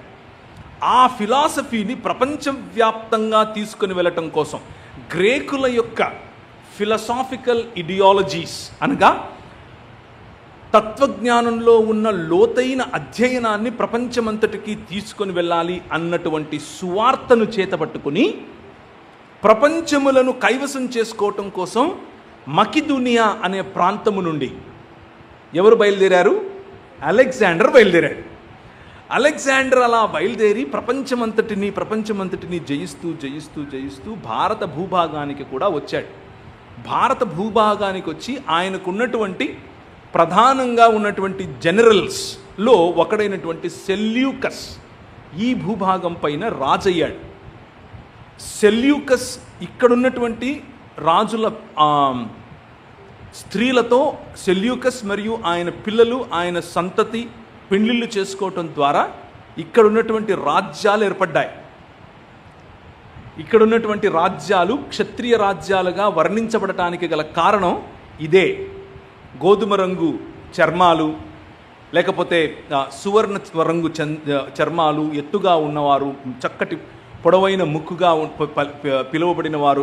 వీళ్ళంతా ఎందుకు అనంటే గ్రీకు నుంచి వలస వచ్చిన వారి యొక్క పిల్లలు. అందుకనే వాళ్ళు ఎక్కడెక్కడికైతే వెళ్ళారో అక్కడక్కడ అలెగ్జాండర్ వెళుతున్నాడు, తన పని తను చేసుకుంటూ పోతున్నాడు. కానీ గ్రీకు తత్వవేత్తలలో ఎక్లీసియా అన్న సంఘాలు ఉండేవి. ఈ ఎక్లీసియా అన్న సంఘాలు ఏం చేస్తాయి అనంటే, రాజ్యాన్ని చెరపట్టడానికి అలెగ్జాండర్ వెళుతూ ఉంటే సంస్కృతులను తిరగా రాయటానికి వీరు చాప కింద నీరు వలె వెళ్ళారు. యూనివర్సిటీస్ నిర్మించారు. ఏ విధంగా అయితే ఎథెన్స్లో నిలబడుకొని అరియోపెగా అనేటువంటి ప్రదేశంలో మాట్లాడతారో అలా వెళ్ళిన ప్రతి చోట కూడా డిస్కషన్స్, వారి ఆలోచన సరళిని, వారి ఆలోచన పద్ధతులను మార్చటానికి డయస్ ఏర్పాటు చేశారు. మాట్లాడుకోవటానికి, చర్చించుకోవటానికి మనుష్యులను గ్రీకు ఆలోచన పద్ధతిలోనికి ఆహ్వానించారు. దాని యొక్క ఫలితమే మన దేశంలో మనం అరువు తెచ్చుకుంటున్నటువంటి పురాణాలు. దాని యొక్క ఫలితమే రంభా, ఊర్వశి, మేనకలు. దాని యొక్క ఫలితమే స్వర్గం అనేటటువంటి మాట. దాని యొక్క ఫలితమే కర్మ మరియు ఫలం అనేటటువంటి సిద్ధాంతం. ఇదంతా కూడా చరిత్ర. మీరు వెళ్ళి ఇప్పటికి కూడా చూడొచ్చు. అదే నేను చెప్పిందే కనిపిస్తుంది మీకు. దాని యొక్క ఫలితమే భగవద్గీత. భగవద్గీత అంటే దేవుడు పాడిన పాటగా ఏదైతే వాళ్ళు కొన్ని దాన్ని ఏమంటారు సుగుణాలను పలికారో, ఆ సుగుణాలు ఇంకేవో కాదు, డిఫరెంట్ వర్షన్. భారతదేశంలో పుట్టినటువంటి అరిస్టాటిల్ చెప్పినటువంటి మాటలకు భిన్నమైన వ్యాఖ్యానాలు, అవే భగవద్గీత. రైట్? సో స్థితప్రజ్ఞత అని పిలిచారు. మనిషిని స్థితప్రజ్ఞుడుగా ఎలా చూడాలి? This is nothing but imported, లేకపోతే గ్రీకుల నుంచి ఇంపోర్ట్ చేసుకున్నటువంటి వాదన, గ్రీకుల నుంచి ఇంపోర్ట్ చేసుకున్నటువంటి ఆలోచన విధానం, భిన్నత్వాన్ని కలిపారు. ఇలా సంస్కృతులను శిష్యత్వములోనికి నడిపించారు గ్రీకులు. అలా చేయటానికి ఉపయోగపడిన వారే ఎవరు? ఎక్లీసియా, సంఘము అని పిలువబడిన వారు. ఈ ఎక్లీసియా ఇప్పుడు గ్రీకులందరూ వారి వారి ప్రాంతాలలో జయించి రాజ్యాలుగా చేసుకుంటే, రోమియులు వచ్చి వీక్ అవుతున్నటువంటి ఈ గ్రీకుల యొక్క సామ్రాజ్యాలను కైవసం చేసుకుంటూ, రోమియులు అందులోనూ ఆ రోమా చక్రవర్తి అయినటువంటి ఆయన పేరు కైసర్ అగస్తస్. అగస్తస్ అనేటటువంటి రాజు అందరినీ సమీకరించి ఒక రాజ్యంగా చేయటం కోసం దౌత్యపరమైన, అంటే పొలిటికల్ డిస్కోర్సెస్ కారణం చేత, నీకు ఇది ఇస్తాను, నువ్వు నా దగ్గరికి రా, నువ్వు రక్షణ నువ్వు పొందాలి అనంటే నా దగ్గరికి రా, నీకు ఇదిగో ఈ ఈక్వల్ జస్టిస్, ఇదిగో ఈ హక్కు, ఇదిగో ఈ ఆస్తి హక్కు, ఇలాంటివి ప్రతిపాదించి అందరినీ సమకూర్చి ఇప్పుడు ప్రపంచాన్ని కైసరుమయం చేయబోతున్నాడు. కైసరుమయం చేయబోయే సమయంలో రెండిటిని మర్చిపోలేదు. ఏంటి? ఒకటి ఇవాంగెలియాన్, రెండవది ఎక్లీసియా. ఎక్లీసియా అనంటే సంఘము, ఇవాంగెలియాన్ అనంటే సువార్త. ఏంటి ఈ సువార్త? ఇప్పుడు కైసర్ అగస్తస్కు పిల్లలు లేరు. కైసర్ అగస్తస్కు పిల్లలు లేకపోతే ఇప్పుడు సామ్రాజ్యం అంతా ఏమైపోవాలి అన్న క్రమంలో ఆయన కైసర్ తిబేరియస్ను దత్తత తీసుకున్నాడు. కైసర్ తిబేరియస్ ఏం చేశాడు? కైసర్ తిబేరియస్ను దత్తత తీసుకునే క్రమంలో మీరెళ్ళి చాటింపు వేయండి, ఓ సంఘమా, ఓ ఎక్లీసియా, ఎక్కడెక్కడికైతే మీరు వెళ్తున్నారో చాప కింద నీరు వలె అక్కడక్కడ ఇప్పుడు కైసర్ గురించి మాట్లాడండి, కైసరు యొక్క ప్రభావం గురించి మాట్లాడండి, కైసరు యొక్క గొప్పతనం గురించి మాట్లాడండి. కైసరు ఎలా బట్టలు వేసుకుంటాడు, ఎలా తింటాడు, ఏ సాలెడ్ తింటాడు, పైన ఎలాంటి దాన్ని ఏమంటాడు కిరీటం పెట్టుకుంటాడు, ఎలాంటి ఇది చెప్పండి. అలాగే ఇంకొక విషయం చెప్పండి, ఏంటి, మనకు రాజు పుట్టాడు అని చెప్పండి. మనకు రాజు పుట్టాడు అని చెప్పండి. ఎప్పుడు పుట్టాడు? ఆయనకు పెళ్ళే కాలేదే, దత్తత తీసుకున్నాడు. తిబెరియస్ అనే వ్యక్తిని నేను దత్తత తీసుకున్నాను, చాటింపేయండి అని అన్నాడు. ఆ నేపథ్యంలో మన ప్రభు అయిన యేసుక్రీస్తు పేతురుతో మాట్లాడుతూ, బైబిల్ చదివేటప్పుడు నేపథ్యం చాలా ఇంపార్టెంట్. నేపథ్యం లేకపోతే మనకేం అర్థం కాదు. ఏదో కనిపించినట్టు చెప్పేసి మన సొంత వ్యాఖ్యానం చెప్పేసి అయిపోయింది అని భజన బ్యాచ్ తయారవుతాం. అలా కాకూడదు మనం. అప్పుడు ప్రభు అయిన యేసుక్రీస్తు అడుగుతున్నాడు, పేతురు ఏమంటున్నాడు, ఇంతకు నువ్వేమనుకుంటున్నావు, మన గురించి ప్రజలేం మాడుకుంటున్నారా అంటే, నువ్వు ఫలానా ప్రవక్తవని, నువ్వు ఆ ప్రవక్తవని, నువ్వు కొందరేమో ఏలియావు అనుకుంటున్నారు, ఇలా ఇంతకు సరే కానీ నువ్వేమనుకుంటున్నావు అంటే, మహోన్నతుడైన దేవుని కుమారుడు క్రీస్తువు నీవే అంటే, ఈ సత్యము నీకు నా తండ్రి బయలుపరిచాడు, నీ సొంతంగా నువ్వు సంపాదించుకుంది కాదు, నా తండ్రి బయలుపరిచాడు. ఈ సత్యము మీద అనగా నీ మీద ఎవరైతే ఈ సత్యమును కలిగి ఉంటారో వారి మీద నా ఎక్లీసియాను కడతాను అన్నాడు. సంఘము అంటే ఎక్లీసియా అని అంటే దాని పని ఇది. రాజ్యములను కైవశం చేసుకునే క్రమంలో చాప కింద నీరు వలె విస్తరించి సంస్కృతులను విద్య ద్వారా, ఉపాధి ద్వారా, వైద్యం ద్వారా, రిలీజియస్ అండ్ ఫిలాసాఫికల్ డిస్కోర్సెస్ ద్వారా సంస్కృతులను ప్రభావితం చేయగలిగే వ్యవస్థ. అందుకనే మన దేశంలో నేను ఉదయం మాట్లాడినప్పుడు మీకు ఇచ్చినటువంటి ఆనవాళ్ళు, అశోకుడు రాయించినటువంటి శిలాఫలకాలలో గ్రీకు భాష ప్రథమంగా ఉంటుంది. ఎందుకు భారతదేశంలో గ్రీక్ ఎందుకు ఉంది?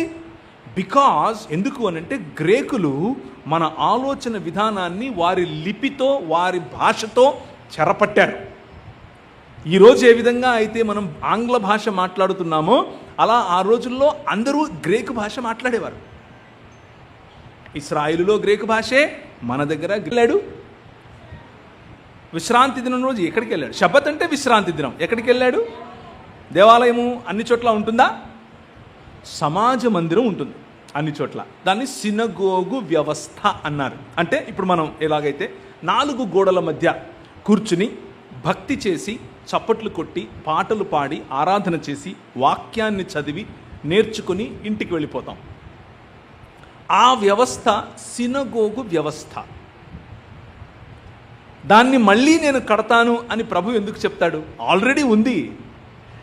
కాకపోతే వాళ్ళు శనివారం సినగోగు, మనం ఆదివారం సినగోగు. ఇదా ప్రభు చెప్పింది? నో. ఆయన సినగోగు అన్న వ్యవస్థ గురించి మాట్లాడలేదు. ఆయన ఎక్లీసియా అన్న వ్యవస్థ గురించి మాట్లాడాడు. ఎక్లీసియా అన్న వ్యవస్థ ఏం చేస్తుంది అనంటే, ఇది మానక అది చేస్తుంది. ఇది మానదు. కలిసి కూర్చుంటాం, కలిసి భోంచేస్తాం, కలిసి వాక్యాన్ని వింటాం, కలిసి స్తుతిస్తాం, కలిసి ఆరాధిస్తాం. కానీ మన ప్రధానమైనటువంటి పిలుపు మెనొరా అనంటే దీపస్తంభము. ఇశ్రాయేలు నీ భాగ్యం ఎంత గొప్పది. ఉదయం మనం చూసాం కదా, అన్యజనులు యెహోవాయే రక్షకుడుగా గల నీ భాగ్యం ఎంత గొప్పది. నిన్ను ఈ ప్రపంచానికి దేదీప్యమానమైనటువంటి దీపస్తంభముగా చేశాను. నువ్వు జనములను ఆకర్షిస్తావు, నువ్వు ప్రపంచములను ఆకర్షిస్తావు. బాప్తిస్మము పొందినవాడు రక్షింపబడతాడు. ఇప్పుడు నీవు సర్వలోకమునకు, సర్వ సృష్టికి వెళ్ళి దేదీప్యమానమైనటువంటి మెనొరా లాగా, లేకపోతే దీపస్తంభము లాగా వెలుగు ప్రకాశింపజేస్తూ సమాజములలోనికి చొచ్చుకొని పోతూ వారిని శిష్యత్వములోనికి, జన సమూహములను నా శిష్యులనుగా చేయుడి. తమిళులను శిష్యులనుగా చేయండి, తెలుగు వారిని శిష్యులనుగా చేయండి, ఆంగ్ల వారిని శిష్యులనుగా చేయండి. It is not about individual evangelism only. ఒక వ్యక్తిని నువ్వు పరలోకం పోతావా, నరకం పోతావా అని చెప్పేటటువంటిది మాత్రమే కాదు ఈ వ్యవస్థ. ఈ వ్యవస్థ సమస్తాన్ని రూపాంతరము చెందించే వ్యవస్థ. ఈ వ్యవస్థ సమస్తాన్ని నూతనపరిచే వ్యవస్థ. ఈ వ్యవస్థ ఈ భూమి ఆకాశములను దేవుని యొక్క నివాస యోగ్యమైనటువంటిగా తీర్చిదిద్దే వ్యవస్థ. ఈ వ్యవస్థ జలముల మీద అల్లాడుచున్నటువంటి పరిశుద్ధాత్ముని చేత ఆయన వచ్చి మన మీద పొదిగినప్పుడు, ఇదే జరిగింది పెంతెకోస్తు పండుగ దినాన. పెంతెకోస్తు పండుగ దినాన ఆనాడు జలముల మీద అల్లాడుచున్నటువంటి ఆత్మ మళ్ళీ ప్రజల మీద పొదిగే లేకపోతే అల్లాడినప్పుడు వి గెయిన్డ్ పవర్, మనం శక్తి నొందుతాం. శక్తి నొంది ప్రపంచాన్ని రూపాంతరము చెందించే ఎక్లీసియాగా మారుతాం. సినగోగుగా కాదు. సినగోగుగా మారితే భజన బ్యాచి, భక్తి బ్యాచి అవుతాం. వాళ్ళను మనల్ని హల్లెలూయాగాండ్లు ఇలాంటి పేర్లే పెడతారు, నల్లట్ట పుస్తకం వాళ్ళు. మనం మారాల్సింది ప్రతి వ్యవస్థను చెరపట్టగలిగినటువంటి, ప్రతి వ్యవస్థలోనూ చొచ్చుకుపోగలిగినటువంటి, ప్రతి వ్యవస్థలోనూ తలలుగా ఉండేటటువంటి, ప్రతి వ్యవస్థలోనూ దిశానిర్దేశం చేయగలిగినటువంటి మిషనరీలను లేపటం. అలాంటి మిషనరీలు లేచినప్పుడు, మన సంఘములో నుండి ఇలాంటి నాయకులు లేచినప్పుడు విద్యా వ్యవస్థ, వ్యాపార రంగం, అడ్మినిస్ట్రేషన్, పాలిటిక్స్, మీడియా, సెలబ్రేషన్, మీరు సాంస్కృతికమైనటువంటి పండుగలు, ఇలా ప్రతి రంగంలోనూ మీరు లేపినటువంటి వారు, మీరు లేపినటువంటి మిషనరీలు మీ జీవితాలలో తన సమయాన్ని పణంగా పెట్టుబడిగా పెడుతున్నటువంటి మీ సేవకుడి యొక్క మనోవాంఛ ఇది. అలా నా సంఘంలో నుంచి, ఈ సంఘంలో నుంచి ప్రజలు లేవాలి. ప్రతి రంగములోనూ దేవుని యొక్క రాజ్య ప్రతినిధులు ఉండాలి అని ఆలోచించటం. అలాంటి ప్రతినిధులు విస్తరించినప్పుడు, అలాంటి ప్రతినిధులు ప్రబలినప్పుడు దేశాన్ని శిష్యత్వములోనికి నడిపిస్తాం. ఆ క్రమంలో జరిగిందే 1773లో ఈ దేశానికి వచ్చినటువంటి మిషనరీలు. ఒకవైపు కొల్లగొట్టుకుపోవటానికి వచ్చినటువంటి బ్రిటిష్ వారు, ఇంకొక వైపు వారికి వ్యతిరేకంగా ఈ దేశంలోనికి వచ్చినటువంటి మిషనరీ వ్యవస్థ. వారికి లేనటువంటి ఆలోచన, వీరికి కలిగినటువంటి ఆలోచన. ఈ రెండిటి మధ్య వ్యత్యాసం ఏమిటి అని అంటే, వారు కేవలం కొల్లగొట్టుకొని పోవాలి ఇక్కడ ఉన్నటువంటి ధనాన్ని, ఇక్కడ ఉన్నటువంటి వనరులను. వీరి ఆలోచన, వి వాంట్ టు బి మెనొరా, దీపస్తంభములాగా మేము ఉండాలి. ప్రపంచములను ఆశీర్వదించటం కోసం ప్రభువు మమ్మల్ని పిలిచాడు. మీరు చెరపట్టడానికి వెళితే మేము చాప కింద నీరు వలె వారిని ఆశీర్వదించడానికి వెళతాం అని చెప్పి, ఈ బ్రిటిష్ సామ్రాజ్యం యొక్క ఆలోచన విధానం పైన ప్రభావం చూపించి మొట్టమొదటిసారిగా భారతదేశంలో ఈక్వల్ జస్టిస్ టు ఆల్ అన్నటువంటి చట్టం తీసుకొచ్చారు. ఆ రోజుల్లో ఈక్వల్ జస్టిస్ ఉండేది కాదు. నువ్వు పుట్టిన కులం ఏమిటి, దాన్ని బట్టి నువ్వు చేసినటువంటి తప్పుకు వాళ్ళు శిక్ష వేసేవాళ్ళు. బ్రాహ్మణుడైతే ఒక శిక్ష, క్షత్రియుడైతే ఇంకో శిక్ష, కోమటి వాళ్ళైతే ఒక శిక్ష, శూద్రుడైతే ఒక శిక్ష, పంచముడైతే భయంకరమైన శిక్ష. ఇది ఈ దేశ వ్యవస్థ. కానీ అది కాదు, చేసిన తప్పు ఎవరు చేసినా శిక్ష సమానం అన్నటువంటి మొట్టమొదటి మానవీయమైనటువంటి చట్టాన్ని ప్రవేశపెట్టడం ఈ నల్లట్ట పుస్తకం, లేకపోతే ఈ బైబిల్ గ్రంథం ఇచ్చినటువంటి రెవల్యూషన్. మనం ఈ రోజు వరకు కూడా ఐపీసీ లేకపోతే ఇండియన్ పీనల్ కోడ్ మనం ఇచ్చిందే. ఈ పుస్తకం, ఈ బైబిల్ గ్రంథం ఇచ్చినటువంటి ఈక్వల్ జస్టిస్ టు ఆల్ అన్నటువంటి ఫౌండేషన్ మీదనే ఇది మొదలయ్యింది. 1795లో శూద్రులంటే ఎవరు? ఇది దాన్ని ఏమంటారు, అస్పృశ్యులుగా లేకపోతే అంటరానిగా వారిగా పిలువబడిన వాళ్ళు కాదు. శూద్రులంటే ఈరోజు మన పైన రాజ్యం ఏలుతున్నటువంటి వారు. ఉదాహరణకు రెడ్లు, కమ్మలు, కాపులు, వెలమలు, వగైరా వగైరా వగైరా, వీళ్ళని శూద్రులు అన్నారు. వీళ్ళు కాళ్ళంట, వాళ్లకు హక్కులు లేవు.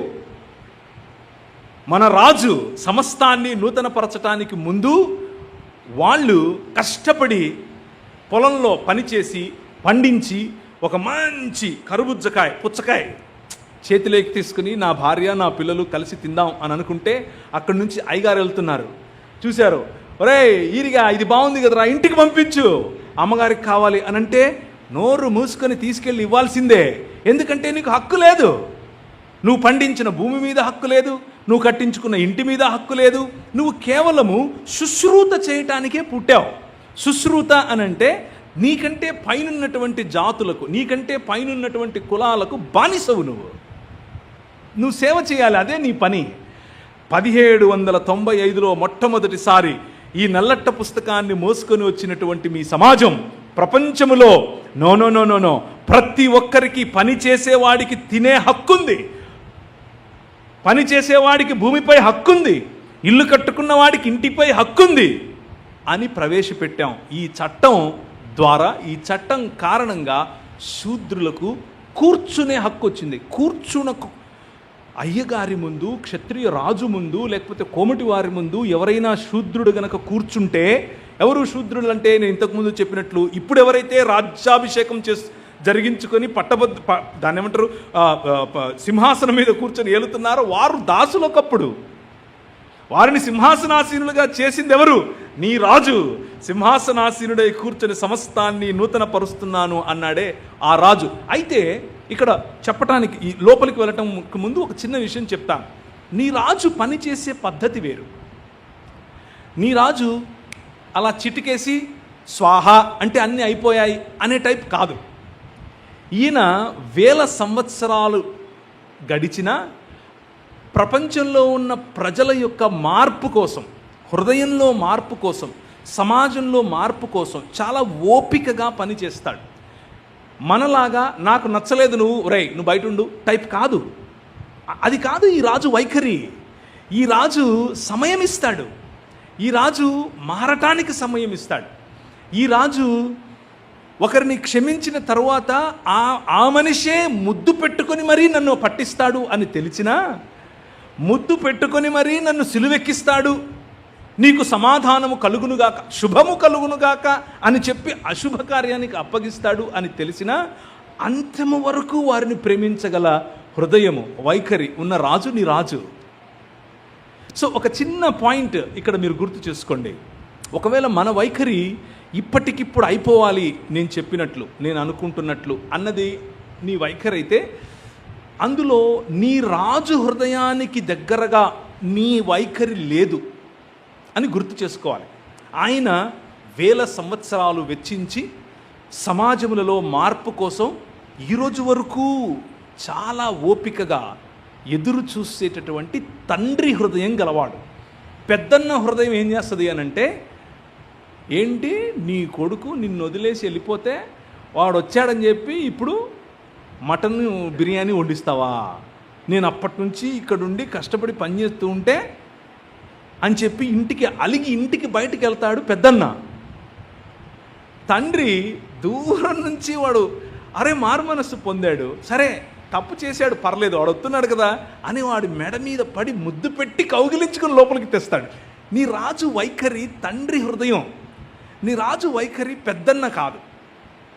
క్రైస్తవ సంఘాల్లో పెద్దన్నలు చాలామంది ఉన్నారు. మళ్ళీ కొత్తగా మీరు సృష్టించబాకండి. చాలామంది ఉన్నారు. ఇప్పటికే పెద్దన్నలు ఎక్కువై చచ్చిపోతున్నాం. నేను ఒకరోజు కొత్తగా రక్షింపబడ్డాను. ఈ చెప్పే క్రమంలో ఒక సీక్వెన్స్ వస్తుంది, ఆ తర్వాత చెప్దాం అనుకున్నాను. నేను ఒక సాధారణమైన కుటుంబం. మా అమ్మ క్యాథలిక్. అంటే ఒకానొక సమయంలో నేను చెప్పే సీక్వెన్స్ కరెక్ట్గా కనుక వెళ్ళి ఉంటే 1795లో 99లో మొదలైనటువంటి ఎస్పీసీకే వాళ్ళ యొక్క ఉద్యమం కలసపాడు, కడప, కడలూరు అన్ని కాతో మొదలవుతున్నాయి. విజయవాడ ఇలాంటి తీర ప్రాంతాలు మరియు తీర ప్రాంతాల నుంచి లోపల ఉన్నటువంటి ప్రాంతాలకు ఈ ఉద్యమం వచ్చింది. SPCK, society for propagation of Christian knowledge.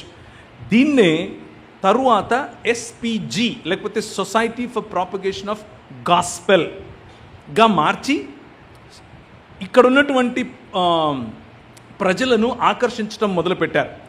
అనేకులు ఆ రోజుల్లో తండోపతండాలుగా క్రైస్తవాన్ని పుచ్చుకున్నారు. కారణం ఏమిటి అనంటే విద్య, వైద్యం, సమానత్వం, స్త్రీలకు విద్య, ముఖ్యంగా కో ఎడ్యుకేషన్, హాస్టల్స్ వగైరా వగైరా వగైరా. వీటి ద్వారా ఆ ఉద్యమంలో భాగమైనటువంటి వాళ్ళే మా తల్లి తరఫున ఉన్నటువంటి వాళ్ళు అనేకులు ఈ ఉద్యమంలో భాగమై ప్రభువును తెలుసుకున్నారు. కానీ మా అమ్మ మధ్యలో క్యాథలిక్ వాళ్లకు ప్రభావితం చెంది క్యాథలిక్ సంఘాలలో ఉన్న కారణం చేత నాకు మా అన్నకు క్యాథలిక్ సంఘాల్లోనే పేర్లు పెట్టారు. క్యాథలిక్ సంఘాల్లోనే మమ్మల్ని పెంచారు. అంటే ఆరోగ్యస్వామి, అంతోని స్వామి వాళ్ళు తెలుసుగా మీకు, అలాంటి వాళ్ళమే మేము. నా పూర్తి పేరు, నేను పుట్టినప్పుడు నాకు పెట్టిన పేరు ఆరోగ్య ప్రవీణ్ కుమార్. ఇప్పుడు ఆరోగ్యం ఎటుపోయింది అని అనుకుంటారు, నేను తీసేసాను. మా అన్న పేరు అంతోని కిరణ్ కుమార్, వాడికి ఇప్పుడు అలాగే ఉంది, యాంథనీ వాడి పేరు. అయితే మా నాన్నగారు క్రైస్తవుడు కాదు. ఆయన ప్రభావం, అంటే వాళ్ళ మతానికి సంబంధించినటువంటి ప్రభావం మా మీద ఎప్పుడూ పడకుండా మా అమ్మ మమ్మల్ని పెంచింది. మేము అటు మసీదులకు వెళ్ళేవాళ్ళం అప్పుడప్పుడు, ఇటు చర్చిలకు వెళ్ళేవాళ్ళం అప్పుడప్పుడు. కానీ వెళ్ళేది ఎప్పుడు మీకు తెలియదేముంది, 3 సార్లు వెళ్తాం. ఎవరైనా ఇలాగే, అంటే నాలాంటి కుటుంబాల్లో పుట్టిన వాళ్ళు 3 సార్లు వెళ్తారు. ఎప్పుడు చెప్పండి? 1 క్రిస్మస్కి వెళ్తాం, 2 ఏమంటారు గుడ్ ఫ్రైడే. ఎందుకు వెళ్తాం గుడ్ ఫ్రైడేకి? శిలువ ధ్యానాలా? కాదు, రసన ఇస్తారు. మీరు అసలు విషయం చెప్పకుండా ఏదేదో చెప్తారు. ఎవడికి కావాలండి శిలువ ధ్యానాలు? మేము ఎందుకు వెళ్తాం? రసన ఇస్తాడని వెళ్తాం. గుడ్ ఫ్రైడే రోజు రసన ఇస్తాడు కాబట్టి వెళ్తాం. తర్వాత ఈస్టర్ ఈ అనదర్ సండే అంతే. ఎస్, జనవరి ఫస్ట్. ఎందుకు? రంగురంగుల బట్టలు వేసుకుని చెట్ల కింద కూర్చుని అందరికి ఏరా మామ బాగా చూపించుకోవడానికి. ఇవన్నీ ఏంటంటే చీరల పండుగలు అనమాట. ఎక్కడ కొన్నావు అంటే కోఆప్టెక్స్ అని ఒకరు, ఎక్కడ కొన్నావు అని అంటే చందనా బ్రదర్స్ అని ఇంకొకరు, ఇది బాగుంది అది బాగుంది అని చూపించుకునే పండుగలు. ఈ 3 పండుగలకే నేను వెళ్ళేవాడిని, అంతకు మించి మనకు ఎక్కువ తెలియదు. మెల్లిమెల్లి మా అమ్మ ఎక్కడికి తీసుకెళ్ళేది అని అంటే తమిళనాడులో వేలాంకన్య అని ఒక ఊరు ఉంది, ఆ ఊరికి తీసుకెళ్ళేది. అక్కడికి వెళ్ళి గుండు కొట్టించేదనమాట మంచిగా. ప్రతి సంవత్సరం ఇదే పని, గుండు కొట్టించుకుంటూ ఉండటం రావటం. అలా పెరిగిన నేను 10వ తరగతికంతా చాలా వైలెంట్గా మారాను. వైలెంట్ అంటే ఎంత వైలెన్స్ అంటే ఇంతవరకు అయ్యగారు చెప్పినట్లు ముందు కొట్టి తర్వాత మాట్లాడే టైప్ నేను కూడా. కానీ లోపల భయం ఉంది కాబట్టి అవతలి వాడు నన్ను ఎక్కడ అధిగమిస్తాడో అని ముందే వాడిపైన పడిపోవటం.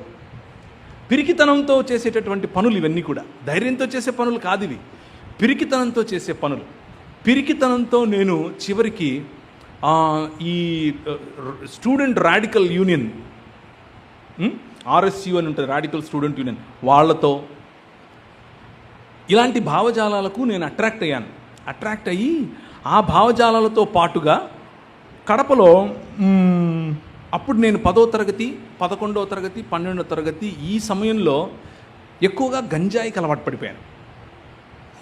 గంజాయి, మత్తు పదార్థాలు అన్నమాట, వాటికి అలవాటు పడిపోయి నా జీవితాన్ని తప్పుదోవ పట్టించేలా చేసుకున్నాను. స్నేహితులు వగేరాల కారణం చేత. అలా ఒకరోజు నాతో పాటు తిరిగేటటువంటి నా స్నేహితుడు ఒకడు కత్తి విసిరేసాడు మా అన్న మీద. అరే నువ్వు ఇలా కత్తి విసిరేస్తావా అని చెప్పి వాడిని నేను నా స్నేహితులు కలిసి కొట్టి చంపేశాం. తల పగలగొట్టేసి చంపేసి ఒక పొదల కింద పడేసి వెళ్ళిపోయాను. వాడు చచ్చిపోయాడని అనుకున్నాను, కానీ వాడు చచ్చిపోలేదు, నేను బతికాను. వాడు జైలుకి వెళ్ళకుండా మా అక్క మా ఊరికి ఆ రోజుల్లో SIగా ఉండేది, అంటే CI పొజిషన్ వచ్చేసింది ఆల్మోస్ట్. ఆమె మా ఇద్దరికి కాంప్రమైజ్ చేసి, ప్రవీణ్ నువ్వు ఇలాంటివి ఇక్కడ ఉండకు, ఎందుకు ఇలా తయారవుతున్నావు అని కొంచెం మందలించింది, కొంచెం కౌన్సిలింగ్ లాగా చెప్పింది. ఆ రోజు ఇంటికి వచ్చేటప్పుడు మీతో ఏ విధంగా అయితే స్టూవర్ట్పురం అని ప్రభు మాట్లాడాడో, నాతో ప్రభు ఏదో తెలియని శక్తి, ఏదో తెలియని స్వరం, ఏదో తెలియని ప్రభువు ఆకర్షణ, నువ్వు ఇక్కడి నుంచి వెళ్ళిపోవాలి అని చెప్తోంది. నాకు క్రైస్తవులన్నా క్రైస్తవ ఈ మీటింగులు వగేరా అంటే ఇష్టం ఉండేవి కాదు. అదంతా సుత్తి అని అనుకునేవాడిని. వీళ్ళంతా అస్సలు అంటే వర్స్ట్ లైఫ్ ఇది అని అనుకునేవాడిని. దానికి తోడుగా బోరింగ్, అంటే అక్కడికి వెళ్తే ఇంక అసలు లైఫ్ సన్యాసత్వం టైపు అని ఫీల్ అయ్యేవాడిని. కాబట్టి ఇది పెద్దగా నమ్మేవాడిని కాదు, నాకు ఇష్టం ఉండేది కాదు. ఏదో ఏ స్వరం ఇది అని ఆ రోజు బయలుదేరాను. బస్ స్టాండ్కి వచ్చి టికెట్ కొనుక్కోవాలి. టికెట్ కొనుక్కునే క్రమంలో నాకు తెలిసింది తిరుపతి దగ్గరలో ఉన్న సిటీ. ఆ తిరుపతిలో మేము తిరిగేటప్పుడు మాకున్న నాయకుడు అక్కడ ఉండేవాడు. ఎవరు? ఈ రాడికల్ భావజాలాలు కలిగినటువంటి నాయకుడు తిరుపతిలో ఉండేవాడు. ఆయన దగ్గరికి వెళ్దాం అనుకున్నాను. వెళ్ళాను. కౌంటర్ దగ్గర టికెట్ కొనుక్కునే క్రమంలో తిరుపతి అనకుండా హైదరాబాద్కు టికెట్ కొనుక్కున్నాను. ఎందుకో కూడా తెలీదు. హైదరాబాద్కు టికెట్ కొనుక్కొని హైదరాబాద్ బస్సు కనిపిస్తుంది, నేనేమో తిరుపతికి వెళ్ళాలి. కానీ నన్ను పిలిచిన ఆ స్వరం, నీ గమ్యానికే వెళ్తున్నావు, వెళ్ళు అని చెప్తున్నాడు. వెళ్ళి ఆ బస్సు ఎక్కి కూర్చున్నాను. బస్సు ఎక్కి కూర్చుంటే హైదరాబాద్కు వెళ్ళాను. అక్కడ తెలిసిన వాళ్ళు ఎవరో ఉంటే, ఆ రోజుల్లో ఫోన్స్ ఉండేవి కాదు, తెలిసి ఫలానా అడ్రస్ అని తెలుసుకుని వెళ్ళిపోయి తలుపు కొట్టడమే. తలుపు కొడితే వాడు, నువ్వేంట్రా పొద్దున్నే వచ్చావని చెప్పి వాడు లోపలికి రాణించాడు. అలా మొదలైంది నా జీవితం. హైదరాబాదులో నా వ్యసనాలు, నా గంజాయి, నా మత్తు అలాగే కంటిన్యూ అయ్యే క్రమంలో ఒక ఆయన నన్ను ఇలాంటి మీటింగ్కు పిలిచాడు. ఇలాంటి మీటింగ్కు కాకపోతే యువకులు లేకపోతే యవ్వనుల మీటింగ్, అది యూత్ ఫెలోషిప్. నేను ఇష్టం లేక వెళ్ళాల్సి వచ్చింది. వెళ్ళాను. వెళితే అక్కడ గిటార్ కొడుతున్నారు, ఇంగ్లీష్లో పాటలు పాడుతున్నారు. నాకు చాలా ఫ్యాషన్గా వింతగా అనిపించింది. నాకేమో ఇంగ్లీష్ పొట్టబుడిస్తే బొట్టు బిల్ల రాదు, వీళ్ళేమో ఇంగ్లీష్లో పాటలు పాడుతున్నారు. వాళ్ళందరూ ఇంగ్లీష్లో పాటలు పాడుతుంటే నేను గిటార్ కొట్టేటటువంటి విధానానికి ఆకర్షితున్నయ్యాను. అరే ఇదేదో బాగుంది అని నేను ఇంటికి వెళ్తూ ఒక గిటార్ కొనుక్కొని వెళ్ళాను. నేనేమనుకున్నానంటే వాడు కొట్టినట్టే నేను కొట్టగలను అనుకున్నాను. ఇంటికి వెళ్ళి నేను గిటార్ కొట్టుకుంటే ఎవరు నిద్రపోవట్లేదు, లేచి దండం పెడుతున్నారు. ఒరే ఆపరా బాబు, నువ్వు ఏంట్రా, నువ్వు దయ్యాలు అరిచినట్లున్నాయిరా, ఆపరా అంటున్నారు. ఇదేదో కష్టంగా ఉంది అని చెప్పి మళ్ళీ వచ్చే శనివారం మళ్ళీ పిలిచాడు ఆయన. రా రా రా అంటే నాకు ఇష్టం లేకపోయినా కానీ బలవంతంగా తీసుకెళ్తే, మొదటిసారి వెళ్ళినప్పుడు ఒక తెల్ల బొచ్చ ఆయన నిలబడుకొని ఏం చెప్తున్నాడంటే, దేవుడు లోకానికి వెలుగై ఉన్నాడు, దేవుడు లోకానికి వెలుగై ఉన్నాడు అని అంటున్నాడు. టైం అయిపోతుంది, వదిలేస్తే బయటికి వెళ్తాను అని నేను అనుకుంటున్నాను. రెండో శనివారం వచ్చింది, ఆయన మళ్ళీ దేవుడు లోకానికి వెలుగై ఉన్నాడు అంటే, ఆపరా బాబు, పోయినసారి కూడా అదే చెప్పావు, ఇప్పుడు అదే చెప్తున్నావు, నువ్వు నన్ను వదిలేస్తే నేను వెళ్దామని నేను అనుకుంటూ ఉంటే ఆయన నన్ను వదలడు, నువ్వు నన్ను వదలవు, ఇప్పుడు దేవుడు లోకానికి వెలుగు, నేనేం చేయాలి అని మనసులో నన్ను నేను అనుకుంటున్నాను. అలా అనుకుంటూ ఉంటే ఆయన నన్నే చూసి అంటున్నాడు, నీవు లోకమునకు వెలుగై ఉన్నావు అని అంటున్నాడు. నాకు షాక్. ఇంతవరకు దేవుడు లోకానికి వెలుగన్నావు, ఇప్పుడు నేను లోకానికి వెలుగేంటి? How is it possible? నేనెట్లా లోకానికి వెలుగు? ఎప్పుడు మన జేబులో మన చేతిలో వెలుగు ఉంటుంది కానీ అని నేను అనుకుంటున్నాను. ఎలా సాధ్యం ఇది అంటే, అది ఎప్పుడు నా వయసు అప్పటికి కరెక్ట్గా 18 సంవత్సరాలు. అప్పటికే నేను చాలా నొటోరియస్, నా మీద కేసులు, పోలీసులు పట్టుకెళ్ళాలని చూడటం, ఇది చాలా గొడవలు. నేను చాలా నొటోరియస్, చాలా వైలెంట్గా ఉండేవాడిని. ఆ రోజు ఇంటికి వెళ్ళి ఒక 5 రోజులు నన్ను నేను ఒక రూమ్లో పెట్టుకుని పాత నిబంధన గ్రంథం, కొత్త నిబంధన గ్రంథం 2 ఉండే బైబిల్ తీసుకుని, పాత నిబంధన గ్రంథం మనం ఎలాగో చదవలేమని డిసైడ్ అయిపోయి కొత్త నిబంధన గ్రంథం చదవటం మొదలుపెట్టాను. ఎందుకు అనంటే, ఈ మాట ఎక్కడుంది? నీవు ఈ లోకానికి వెలుగై ఉన్నావు అనే మాట ఎక్కడుంది? నేను ఎట్లా లోకానికి వెలుగునవుతాను? యేసు ప్రభు నా గురించి అలా మాట్లాడటం ఏంటి అని నేను చదవటం మొదలుపెట్టాను. 5 రోజులు పట్టింది. ఆ 5 రోజుల తర్వాత నేను రియలైజ్ అయ్యాను ఏమనంటే, నాకున్న వ్యసనాలు నన్ను ఆకర్షించట్లేదు, నాకున్న గంజాయి అలవాటు నన్ను ఆకర్షించట్లేదు, నాకున్న మత్తు అలవాటు నన్ను ఆకర్షించట్లేదు. నేను ఇప్పుడు ఫ్రీ అయ్యాను. నా మనసు ఇప్పుడు వాటిపైన లేదు, ఈ ఆలోచన పైన ఉంది. నాకు అప్పుడు అర్థమైంది నా జీవితంలోనికి ఒక మార్పు మొదలైంది అని. ఆ రోజు రాత్రి నేను మోకరించి ప్రార్థన చేస్తూ ఉంటే ఒక వెలుగు నా రూమ్లో నేను చూడగలిగాను. ఆ వెలుగులో నుంచి అదే స్వరం, ఏ స్వరం అయితే నీ ఇల్లు విడిచి వచ్చేసేయ్ అని చెప్పిందో అదే స్వరం నాతో మాట్లాడుతూ, నీవు లోకానికి వెలుగై ఉన్నావు అని చెప్పాడు. అప్పుడు నా జీవితం మెల్లిమెల్లిగా రూపాంతరం చెందటం మొదలుపెట్టింది. రాత్రే నా జీవితం మార్చడా? సమయం తీసుకున్నాడు, మెల్లిగా నా జీవితంతో పనిచేశాడు. ఓర్పు, ఓపిక. పెద్దన్న వ్యవహారం చూపించుంటే నేను ప్రభువుని తెలుసుకునేవాడినా? నాలాంటోడు ప్రభువు దగ్గర కట్టబడేవాడా? లేదు. నన్ను ప్రభువులోనికి నడిపించిన వారు ఎవరైతే ఈ సంఘంలోనికి తీసుకుని వచ్చారో వాళ్ళు, నేను రక్షింపబడిన తర్వాత ఒకరోజు మంచి ఎర్ర టీషర్టు, బ్లూ ప్యాంటు, పసుపచ్చ కలర్ టీషర్టు, బ్లూ ప్యాంటు వేసుకుని పైకి దూకొని అద్దాలు పెట్టుకుని బండిలో వచ్చి ఆపాను. ఆపి కాలు దించి వస్తూ ఉంటే ఆ సంఘంలో ఒక పెద్ద ఇలా వచ్చాడు. వచ్చావా అన్నాడు. నాకు నేను ఇంకా ఎందుకు బతుకున్నాను అనిపించింది. ఆయన నాతో వచ్చావా అన్న మాట నాకు ఎలా అనిపించిందంటే, ఎందుకురా వచ్చావు నువ్వు అని అనిపించింది. నేను ఇక్కడ ఐ డోంట్ బిలాంగ్ హియర్ అనిపించింది. ఓకే, నా కోసం కాదు ఇది అనేసి నమస్తే పెట్టేసి మళ్ళీ వెళ్ళిపోయాను. కానీ నన్ను ఆ యూత్ ఫెలోషిప్కు తీసుకెళ్ళినటువంటి వ్యక్తి ఆయన నన్నే పట్టుకుని ఉన్నాడు. నా డ్రెస్ చూడలా, నా జీన్స్ ప్యాంట్ చూడలా, నా నెత్తి దూకోవడం చూడలా, నేను పెట్టుకునే అద్దాల గురించి చూడలా, నా మనసు చూశాడు. నా మనసు చూసి నాతో ఫెలోషిప్ చేశాడు, నాతో కలిసి నడిచాడు. కలిసి నడిచిన ఆ 6